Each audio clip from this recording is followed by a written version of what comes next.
지난 시간에 우리가 이제 고대 디자인사에서 고조선, 메소포타미아, 문명, 이집트, 그리스, 헬레니즘, 로마 해가지고 이집트, 서아시아, 그리스, 그다음에 로마 건축까지 얘기를 했을 겁니다. 오늘은 이어서 중세 디자인사의 초기 기독교 시대에 대해서 이어가도록 하는데, 교재는 이제 그 135쪽에 보면 초기 기독교 건축이 나옵니다. 그래서 초기 기독교 건축에 대한 그 내용이 나오는데, 뭐 한번 교재를 한 번씩 쭉 읽어보면 도움이 될 거예요. 그리고 이제 요 초기 기독교 건축의 중세 디자인사에 해당되는 내용을 좀 살펴보도록 하면,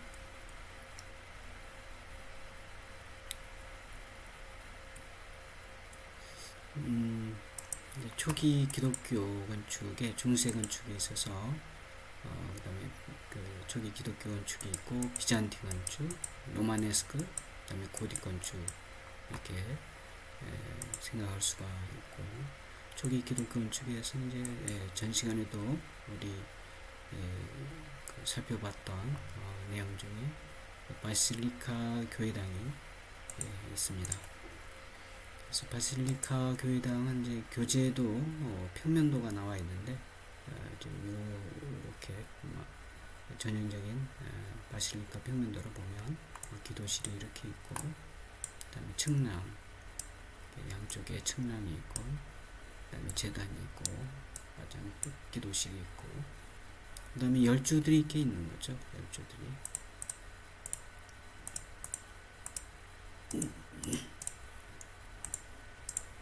그래서 성 베드로 성당의 이 그림을 좀 보면, 지금 이 보통 이제 우리 한옥 같은 경우는 그 건물이 이렇게 있으면 이쪽에서 이렇게 입구가 접근이 되죠. 그런데 이제 바실리카 같은 경우는 출입구가 이쪽이 됩니다. 그래서 그 로마네스크 건축이라든가 바실리카 교회당 같은 경우는 출입구가 이제 측면에 있다라는 거죠.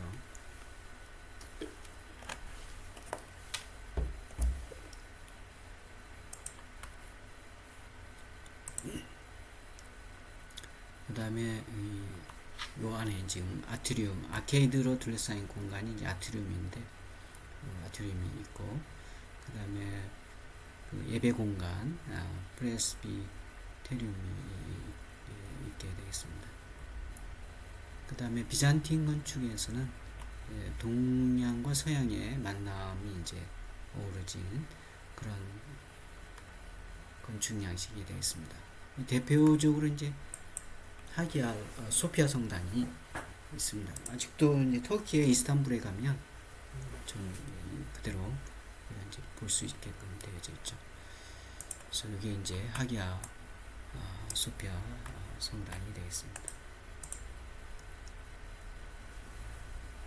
그 밖에도 이제 산 마르코 대성당, 이게 이제 초기 기독교 건축의 특징들이 나타나는 거죠. 예배당이 있고, 기도실이 있고, 기도실이 있고, 근데 재단이 있고, 이런 게 이제 마련이 되어져 있는 게 초기 기독교 건축의 패턴이 되겠습니다. 그 다음 이제 로마네스크 건축은 고딕으로 가는 과도기 건축이 됩니다. 고딕 건축으로 가기 위해서 그 과도기적으로 나타나는 그런 건축 양식이 로마네스크 건축 양식이고, 피사의 대성당, 이런 피사, 이탈리아의 그 피사 사탑이 되는데, 여기 이제 대성당 해당되는 건축이 이제 로마네스크 건축이고, 출입구가 위에 있죠. 아까 얘기한 것처럼.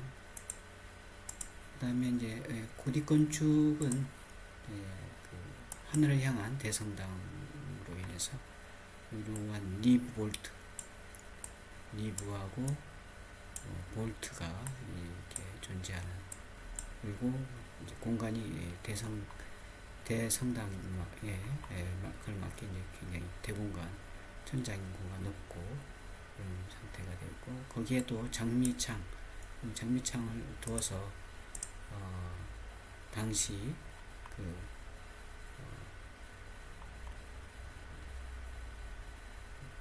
이제 이 창은 이제 고대 그 고딕 건축에서는 그 당시 신을 상징을 해요. 신.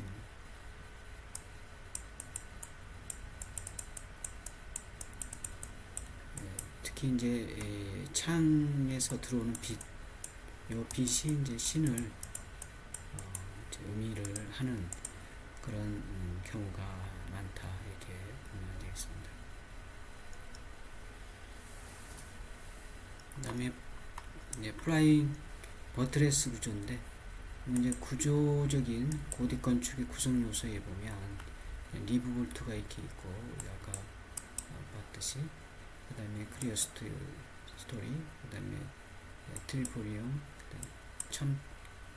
첨도 아치, 그 다음에 필라, 트레이서리, 이런 게 있고, 요게 이제 그 플라잉 버트레스가 되죠. 플라잉.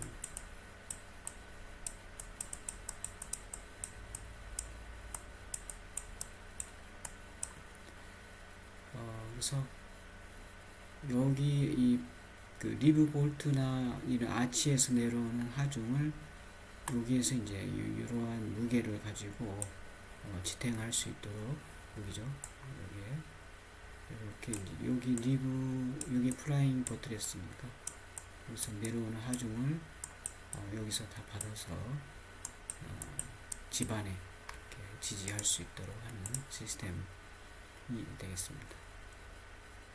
예를 뭐 샤르트르 대성당, 웨스트민스터 사원 같은 경우도 마찬가지가 되겠습니다. 그 다음에 콜렌 대성당, 그 다음 밀라노 대성당, 이렇게 되는데, 초기 기독교 건축하고 이제 좀 디테일하게 좀 살펴보면,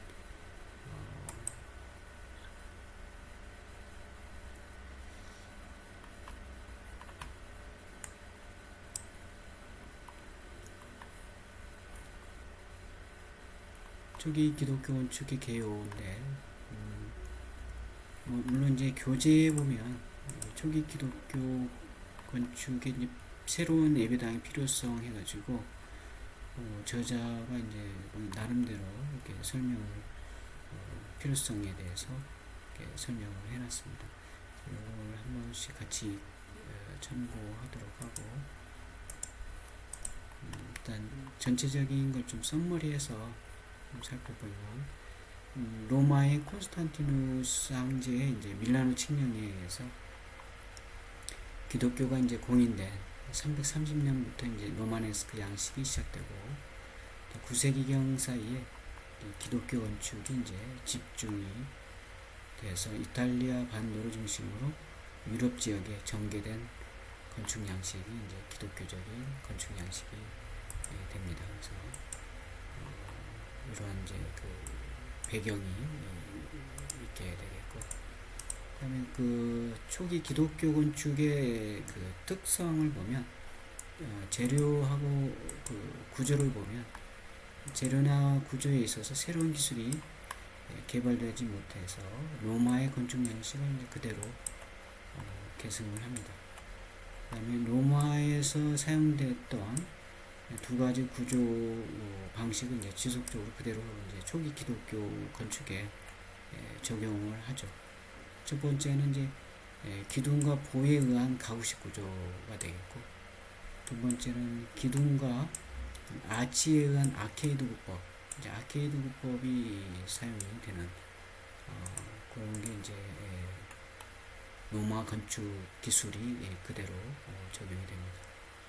그래서 초기 기독교 건축의 이제 발달을 보면 대부분의 이제 건축 활동이 기독교에 집중이 되어 교회, 세례당 등 기독교 건축물의 이제 발달이 되게 되겠고, 기독교 건축 이외의 건축 분야는 상대적으로 이제 소외되어 발달도 좀 부진하는 그런 그 배경이 되겠어요. 교회 건축 양식의 정립을 보면 로마 시대의 공공 건축에서 건물이었던 이제 바실리카를 교회 건축으로 이제 전용해서 이렇게 사용하는 그런 시기가 이제 되겠고, 급속한 이제 교세 확장에 의해서 교회 재정이 이제 빈약하고 새로운 건물 건설이 이제 곤란해지게 되는 그런 시기가 되겠습니다. 그래서 교회에서 요구되는 이제 집회 공간, 제단, 사제석 등의 그런 기능과 기존의 이제 바실리카 기능이 상호 유사하게 이제 나타나는 건축 양식이 되겠습니다. 그래서 기존에 있는 로마에서 보였던 바실리카 기능이 이제 교회 기능으로 조금 기능이 이렇게 변화해서 그대로 썼다 이렇게 보면 되겠어요. 그래서 새로운 뭐 그런 구조적인 그런 재료라든가 이런 거가 이제 발달되거나 사용되지는 않고 그대로 이제 계승을 해서 썼다 이렇게 보면 되겠습니다. 그래서 바실리카식 교회는 이제 중세 교회 건축의 원형으로서 로마네스크 양식을 거쳐서 고딕 양식으로 이제 완성이 된다. 그래서 로마네스크 양식은 아까도 얘기했듯이 이제 과도기적인 고딕 건축 양식으로 가는 그런 과도기적인 그런 건축 양식이 되고, 이 바실리카식 교회가 이제 이 초기 기독교 건축 양식의 어떤 변형된 그런 활용이 된다 이렇게 보면 되겠어요. 구조 계획은 로마에서 널리 사용되었던 두 가지 구조 방식을 그대로 사용됐다. 아까 얘기했듯이 이제 기둥과 보의 가구식 구조, 그 다음에 아치와 기둥의 아케이드 법 이런 것들이 이제 사용이 되는 거죠. 그래서 좁은 간격이 10주, 기둥이 있고 엔터플레이처에 의한 가구식 구조. 여기 이제 엔터플레이처가 이제 보의 역할을 하는 그런 그 가구식 구조가 있고, 다소 넓은 간격이 10주, 이게 이제 아케이드 역할을 하는 거죠. 중간에 이제 공간이 생기는. 그래서 10주 기둥과 아치에 의한 아케이드 구조, 그런 것들이 이제 사용이 됐다. 지붕은 간단한 목조 트러스로 구조를 이제 마무리한 상태가 되겠습니다. 배치와 진입 계획을 보면 동서를 이제 주축으로 건물을 배치하고, 예를 들어서 뭐 이렇게 돼 있으면 동서 남북 이렇게 돼 있으면 건물을 이렇게 동서로 배치하는 거죠. 그리고 이제 이 서쪽 서측을 입구를 통해서 이제 들어와서 열주가 이렇게 쭉 있는 거죠. 바실리카 평면도를 앞에서 봤던 그걸 참고하면 되겠어요. 열주랑으로 둘러싸인 중정을 이제 진입해서, 중정에서는 이제 전시를 통과해서 내부 공간으로 교회 내부로 이제 진입하는 그런 계획이 되겠습니다. 평면 계획은 장축형 평면 구조 구성을 가지고 있고, 입구로부터 계단에 이르는 주축으로 하여 평면을 구성했다. 그다음 교회 내부는 이제 신랑, 측랑, 후진, 수랑 이런 것들로 구성이 됐다. 신랑은 이제 양측의 열주에 의해 형성되는 그런 장방형 대공간으로서 신자석으로 이용됐다. 그리고 이제 폭은 측량의 2배 정도이고 천장고도 측량보다 높다고 이렇게 볼 수 있습니다. 그 다음에 측량은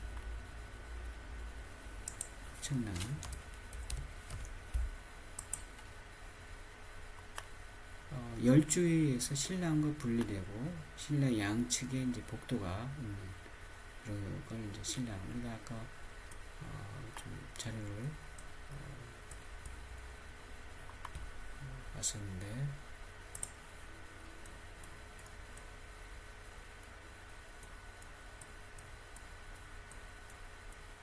여기 있죠. 네, 측량이 이렇게 양측에 이렇게 있는 거죠.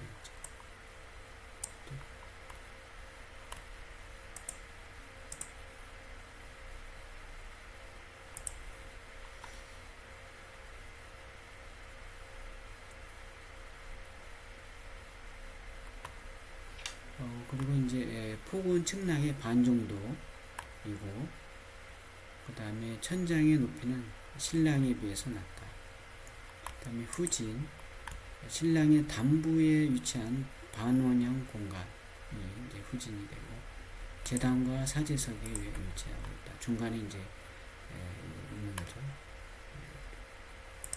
여기 이제 재단이 있는데, 여기 반원, 여기 이제 여기에 해당되는 후진. 그 다음에 수랑, 신랑과 후진 사이에 신랑과 직각 방향으로 형성된 공간이 되고, 그 길이는 측량에서 돌출된 경우도 있고 측량의 벽에서 끝난 경우도 있다. 그 다음에 영광의 문에서 신랑과 후진 사이에 가설된 대형의 횡단 아치를 말하고, 신도의 영역이고 성직자의 영역으로 신도와 성직자의 영역을 이제 구분해서 공간적으로 구분하는 그런 공간이 되겠습니다. 그 다음에 단면계획은 신랑의 측면벽은 상부로부터 고측장, 그 다음에 트리폴리움, 그 다음에 열주 이렇게 순서대로 이제 순으로 이제 구성이 되어 있고, 고측장은 신랑과 측량의 천장고에 고저차를 이용해서 양측 벽면에 설치한 창이 되겠고, 고측창을 통해서 상부로부터 내부에 이제 내부 공간에 이제 채광 빛이 들어오는데, 이게 이제 아까도 얘기했듯이 이렇게 그 빛이 의미하는 게 이제 신을 빛이 이제 신을 의미한다는 얘기가 되겠어요. 그 다음에 트리폴리움, 고측창 밑에 평탄한 벽면을 측량해 지붕과 천장 사이의 공간을 이제 은폐하는 역할로 이제 설치했고, 그 트리폴리움의 벽면을 이제 성화 또는 코니스 등으로 이제 장식했다. 코니스 이렇게 이런 형태의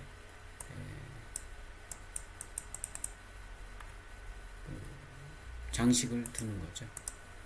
그 다음에 열주, 아케이드의 아치 또는 엔터프레이처를 통해서 상부의 트리폴리움을 지지하는 그런 열주가 있고, 그 다음에 신랑과 측량을 공간적으로 구분하는 그런 열주의 역할이 되겠고, 그 다음 내부 공간은 이제 바실리카 교회의 장축형 그 평면을 내부 공간에서 입구와 후진을 연결하는 그런 수평축을 이제 형성했다. 그 다음에 수평축에 의해서 방향성을 이제 갖게 되는데, 내부 공간의 수평축은 신자들의 입구로부터 계단으로 유도하는 방향성을 지니게 된다. 자연스럽게 이제 우리가 이제 동서로 이렇게 구성이 되어져 있으니까. 그 다음에 수평축이 집중되는 반원형의 후진은 내부 공간을 수렴하는 하여 통합하는 그런 의미를 갖게 되겠고, 그 다음에 실내 양측의 열주의 반복적인 율동감과 투시성이 이제 수평축에 의해서 방향성을 강조한다. 그리고 내부 공간의 입구로부터 신랑을 거쳐 재단에 이르는 긴 수평축에 의해서 방향성은 이제 중세 교회 건축의 본질적이고 핵심적인 요소가 되는 거다. 이렇게 그래서 방향성은 이제 그 초기 기독교 건축의 그런 요소 중에 하나다. 이렇게 보면 되겠습니다. 주요 건축물은 이제 성 피터 바실리카가 있고 이제 성 베드로 성당, 그다음에 그 330년이죠. 그다음에 349년에 황제 콘스탄티누스 명령에 의해서 첫 번째 건설된 바실리카가 이제 해당이 되겠습니다. 그다음에 15세기에 이제 요거 이제 무너졌고, 그다음에 교황 율리우스 2세가 새 교회를 짓기 시작해서 100여 년 전이 넘게 이제 걸렸다. 이제 성 피터 바실리카가 되겠고, 그다음에 그 외에 성 마리아 마지오레 성당이라든가 클레멘트 성당, 사비나 성당, 스테파노 로툰다 성, 이런 게 이제 주요 건축물이 되겠습니다. 여기 이제 성 마리아 마지오레 성당이 되고, 그다음 성 크레엔타 성당, 성 사바나 성당이 되겠습니다.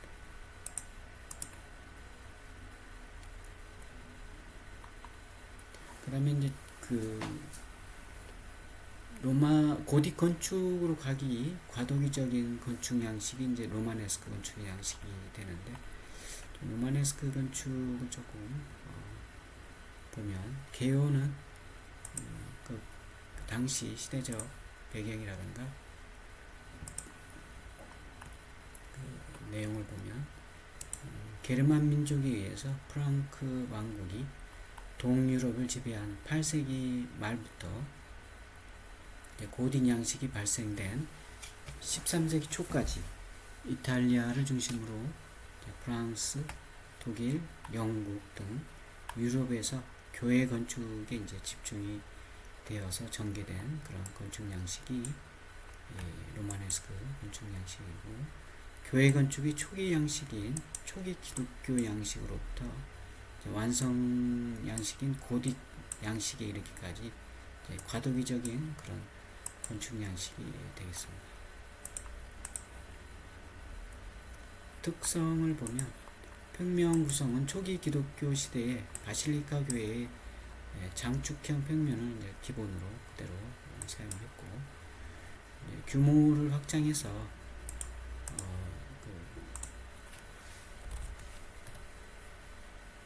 교세의 확장, 이제 그 당시 이제 기독교가 이제 굉장히 확장이 되니까 교세 확장, 신도의 증가, 신랑과 측량의 길이가 이제 확장이 되는 그런 로마네스크 양식의 어떤 교세 확장에 따른 건축이 나타나고, 수랑의 길이를 연장해서 단부에 성직자 전용 기도소를 이제 설치를 했다. 그 다음에 고탑 및 종탑이 첨가가 되었고, 그 다음에 교회를 중심으로 도시가 형성됨에 따라서 이제 교회 주변에 부지가 이제 토지가 부족하고 지가 상승 현상이 발생이 되는 그런 사회적 현상도 나타나고, 교회 전면에 이제 중정을 없애고 대신에 교회 전면 양측에 이제 고탑을 세웠다. 다음 종탑이 창안되어서 본당과 분리해서 이제 종탑이 세워지기도 했다. 그다음에 재료하고 구조인데 단위 석재를 이용했습니다. 그래서 거석보다는 그 운반 및 취급이 용이한 이제 석편 잘라서, 그다음에 연화 등의 이제 단위 석재를 이제 주로 사용했고, 주로 이제 아치, 볼트죠, 볼트. 그다음에 피어, 비어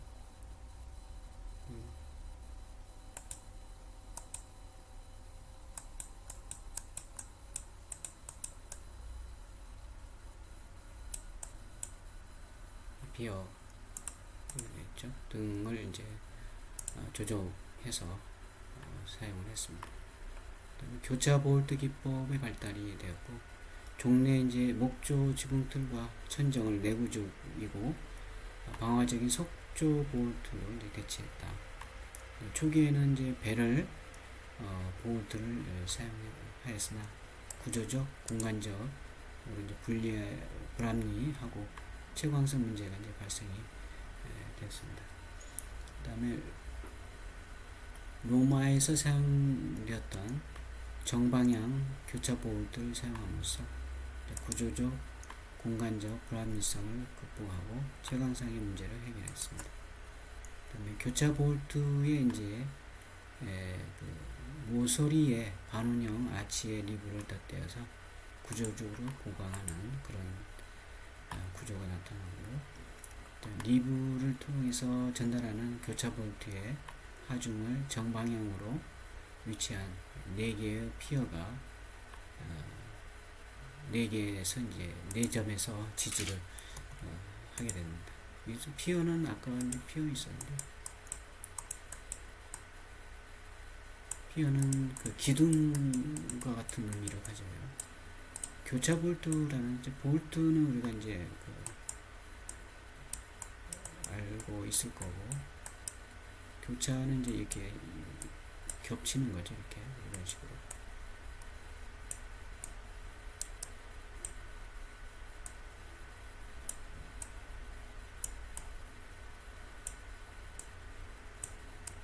이런 식으로 이제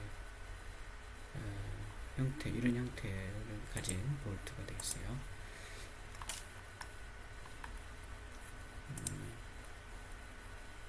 그래서 정방향 구조 체계가 되고, 교차 볼트와 리브 그리고 4개의 피어에 의해서 구성되는 정방향 구조 체계가 이제 건물 구성의 기본적인 단위 요소로 이제 사용됐습니다. 일반적으로 이제 신랑의 폭이 측량의 폭 2배이므로 신랑의 이제 정방향 구조 체계 한 1조에 측량의 정방향 구조 체계 2조가 이제 대응을 하게 되고, 그러한 구조로 이제 안전성을 확보를 했다, 이렇게 보여집니다.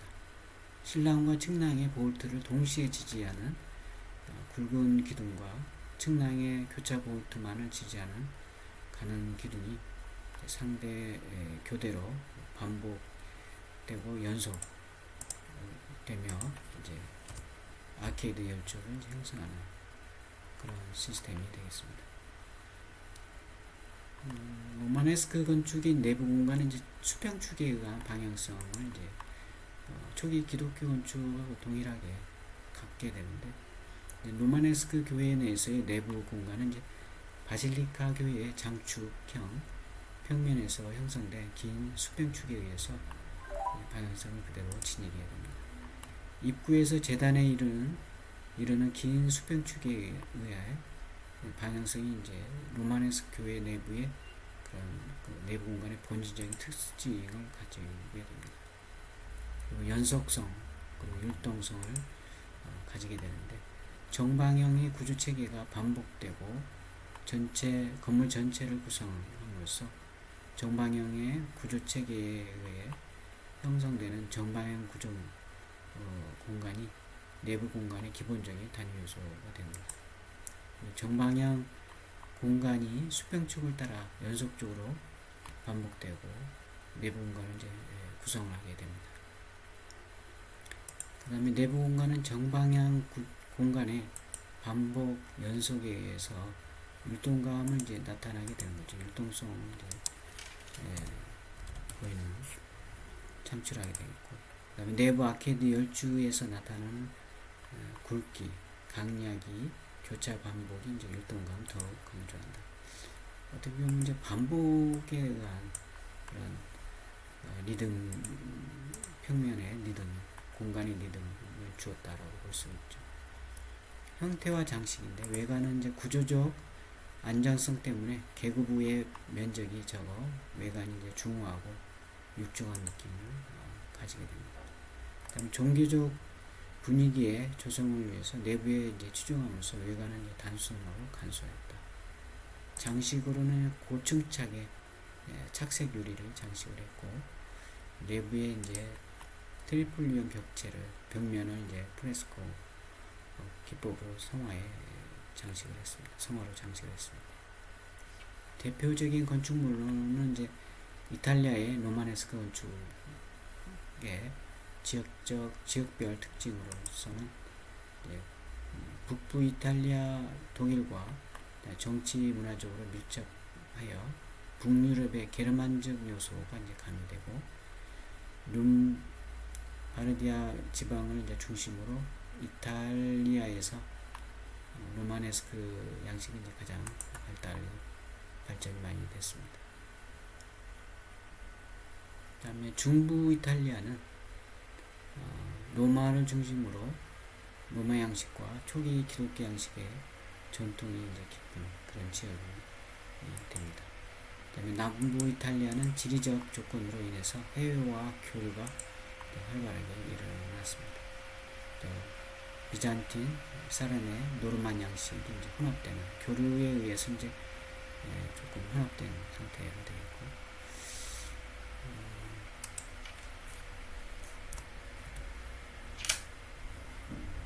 주요 건축물로는 더 캠페니얼, 그다음에 피사 성당, 두모 이런 게 있고, 그다음에 성 암브로지오 성당, 밀라노에 있는, 그다음에 성 미니아토 성당, 그다음에 성 제노 마지오레 성당, 그다음에 성 미켈레 성당 이런 게 있습니다. 그다음에 성 더 피사 성당에 이탈리아 로마네스크 건축 양식이 이제 대표적인 그런 양식이 되겠습니다. 피사 성당이 되겠죠. 피사 사탑이 옆에 있고, 일명 피사 사탑으로 불리는 종탑이 유명하다.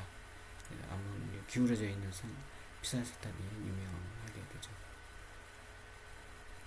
그 다음에 독일의 이제 로마네스크 건축을 보면 8세기부터 13세기에 걸쳐서 전개되었으며 11세기 중반부터 12세기 초까지 이제 절정기를 맞습니다.